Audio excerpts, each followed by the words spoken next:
tell you about the show called Pop, so they drop the knowledge on all the latest stuff. From the comics and movies, games and TV shows. All right, the Doom Boom is here. That's right, San Diego Comic-Con. The headlines were RDJ is Doctor Doom, and I'm going to talk about some of the books that are taking off like crazy, some of the speculation and stories, and give you my thoughts on what I think might actually happen. I think it might surprise you. I don't know who's talking about this kind of stuff, but here we go. All right, the Doom Boom, which is what the key collector groups and comic book circles are calling this, and shops are already reporting that some books, like this one's called Books of Doom, the origin of Doctor Doom, is already taking off. The number one issue is already probably going to drop you at least $25 to $40. So if you don't have that, or if you have it and want to dump it, that's not a bad time to do so. So I don't know that the entire series is sort of going to have legs. I don't even know if this is going to be where they're going to go from, but I don't think this is necessarily a bad book to have. Think about doing some reviews of these type of little mini series and different story arcs and things like that for you guys. So you guys have to let me know what you're interested in. But yeah, Robert Downey Jr. as Doom will be kind of the headline. Let's talk about an issue I think is much more important. All right, this is one of my least favorite story arcs that they can pull from. I really hope it is not this one, but I would be remiss if I didn't cover Exiles number 23. The Exiles story arc here talks about a Tony Stark from an alternate reality. He rules as Iron Man and wears this cloak of the defeated Doctor Doom. It's worthy of note and worthy to keep an angle on. And if you have this book, this is almost one that I kind of feel like you are rolling your dice to hang on to this one. This might be one to consider selling. All right, this is the infamous Iron Man number one. That's right. Doctor Doom becomes Iron Man. The debut of Tony Stark is an artificial digital projection. Now, this is going to be more in line with what I think they're actually going to do. There's been talks about an armor wars. There were some talks about trying to move Tony into the MCU post his death through some sort of artificial intelligence, some sort of projection that maybe Spider-Man had that Peter had inherited or something like that. So this entire series has kind of like taken off for a while now. Their number one issue is rather pricey. However, if you have a copy, this might be one to consider either clinging to just for a minute longer and seeing. But this is probably the one where I think this is what Robert Downey Jr. could be. He would be the artificial intelligence that's a projection through Doom or something like that. This seems like the connection that seems most likely to me. One of the issues that's just completely gone bonkers. Okay, along the similar lines of sort of bonkers would be a what if story. Now, this is a famous what if story from 2011. This is called Iron Man Demon in Armor. And this had to do with Doctor Doom transferring his mind into Tony Stark's body. And then, of course, Stark's is transferred into Doom's. Now, I don't think this is exactly what they're going to go for, but I could see an amalgam of this concept with the artificial intelligence, maybe setting Doom up with the Fantastic Four and him into the MCU. I feel like there's some sort of like tweak to all of this through the AI and virtual companions that we have already seen in the MCU with what Tony's existence will be, rather than it just being an alternate universe of Doom who just happens to be Robert Downey Jr. Now, like I said, the Exiles book could explain that, but there's a couple of issues that's kind of gone crazy thinking about that.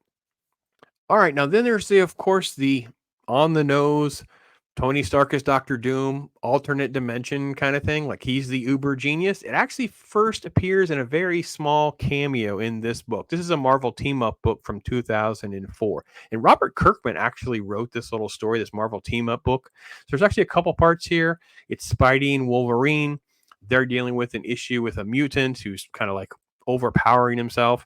I think that this would be one where I could see them going with, but they're going to have to kind of connect some dots for us to kind of figure out how they got Tony Stark Doom into our universe. But the way they've been playing fast and loose with things, this is also an option. Now, again, Marvel Team Up 2 kind of is just, a very brief thing. So this is not like a story that I think anybody's going to be running down and chasing out and trying to get to.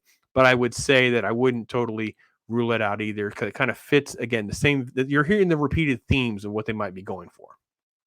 All right, I want to get to the 2024 Doom number one. So this is sort of a book that's taken off this year. This is actually one of the biggest in demand books of 2024 from Marvel. Dr. Doom goes on a quest to have basically more power than anybody else. It is not a book that I've even read yet. I was kind of waiting to kind of see the whole thing kind of unpack a little bit. Jonathan Hickman's doing it. There's a ton of different variant covers that are taken off a little bit, but this sort of like got some publicity early on because it was Doom powering up to stop Galactus. Now, I would think that Galactus being teased and with the Surfer tease for the Fantastic Four, having a Doom powering himself up to face Galactus. I don't like the idea of this happening, by the way, but I'm just saying this is the story that I've heard and know exists. So I think that this is one to kind of keep an eye on.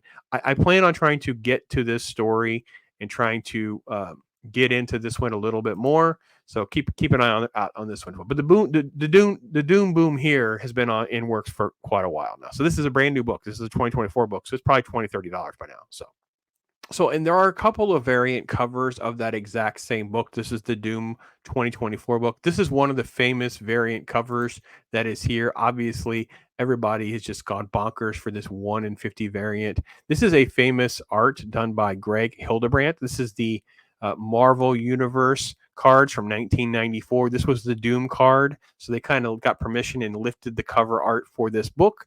And obviously the store had to order 50 copies to get one of these. This also is going to run you a little bit, but probably a pretty fair price relative to the other books, Soaring. So keep an eye out for this one if you prefer this one as well. And if you like variant covers, the 1-100 version of that Doom 24 is the Adi Grano version, a super sort of Alex Ross hyper realism book. Again, the store had to order 100 copies to get one of these. So this one actually is probably going to be very, very expensive for you, at least $100. I would probably venture it's going to be $150 to $200 by now. A graded version of this is probably going to be a few $100s. This is a very expensive time to buy a book this high end, but if you happen to have one, this might be a great time to sell. It's a beautiful book. And if you're really into Doom and he's your jam, this is a book that you kind of almost have to have. It's super, super cool. I loved everything about this one. All right, I know I've given you some books that have been pretty expensive, maybe hard to find. Here's one that shouldn't be for now. I think it's going to go crazy because the cool cover. Will Portacio, it did this one. It's super cool cover. I don't think there's really anything that special besides that, but I love the fact that it kind of melds the Iron Man and Doom together. This is also one that's kind of done very well recently. This is the 1997 series. This is issue number 11. So if you like that cover, this is actually more affordable. So I'm talking about less than $5 to $10. So this is a more manageable price point. All right, let's get into some of the Uber stuff, some of the really, really high value, high dollar stuff, the stuff that just, I mean, this is like the dream books. These are like off the chart, man. This is 1965, Jack Kirby. He does the cover, he does the inside art. This is Stan Lee. This is this famous cover. This is Fantastic Four, number 39 from 1965. Truly, truly just a beautiful piece of work. I mean, I don't know what to say. Can't say enough about books like this. It's just they're just truly spectacular. Daredevil is also on the cover of this book. So I mean, what do you want me to say? It's crazy how cool this book is. I don't know that this is a book that I can even imagine affording right now. I think that you can probably find pretty tattered copies on the internet of this, but they're all going to be for sale. So you can probably get something that's mid-grade to low grade in the $50 range or so. But once you get into more higher grades, this is going to be pretty expensive. The regular sort of like new mint value of a book like this is probably around $650 to $750. I think that with Doom being so prominent and obviously the news, a Fantastic Four movie coming, this book is probably going to push itself along pretty well. I wouldn't be shocked if it got to $1,000 by the time these movies land. So that's one of the more expensive books to kind of keep an eye on.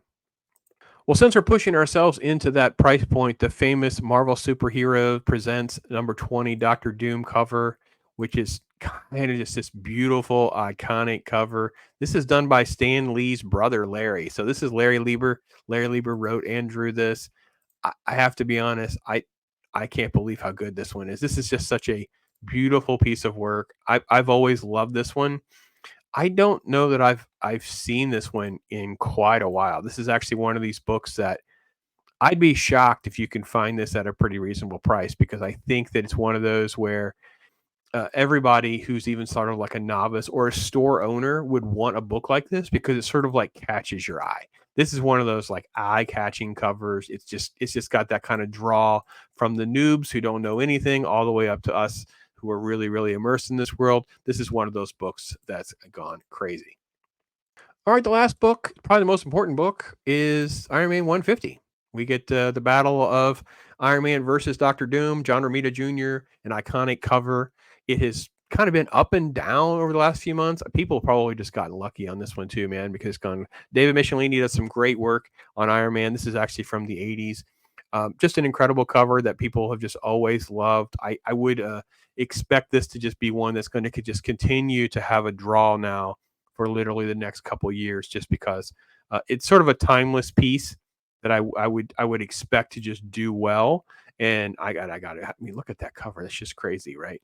So I think you can probably find this, even if you want it just for the cover and a graded copy. This might actually be one that you can kind of manage if you have no problem spending a few $100s. And it's just sort of one of those books that might go up and down a little bit, but I think with the movies, this is going to move this one's new baseline. So wherever its new baseline is, let's say $100. The new baseline is probably going to be like $150. 100 to $150 is going to move. It'll never go below that again for a near mint copy, raw, ungraded. And then the graded ones will all move a little bit, and there'll be a new floor. So I would expect a book like this to kind of be on that hot list, and kind of the doom boom is going to affect a book like this 100%. So this is kind of where I'll stop for now. I don't know what you guys are thinking about the Doom Boom or Robert Downey Jr. What do you think? Is it all just hype? Is it all just a thing? I think that it's being very exaggerated that he's Doctor Doom. It's being blown way out of proportion on what this will actually mean for the MCU. Is it gimmick? Is it not gimmick? I would love your thoughts. My takeaway again is I feel like it's more in line with the Russos keeping Tony Stark's death intact, either being it's an alternate universe version that's sucked in somehow, or more likely some sort of artificial intelligence thing that the real Doctor Doom steals, or it's a Doom power-up move to battle Galactus or something that happens in the Fantastic Four. So those are my take on this. Wanted to hear from you guys. Thanks for watching. I'm Pops. The news and Twitter with his Doctor Doom appearance, basically. RDJ. Okay. Blah blah blah blah blah blah blah blah blah blah. Oh.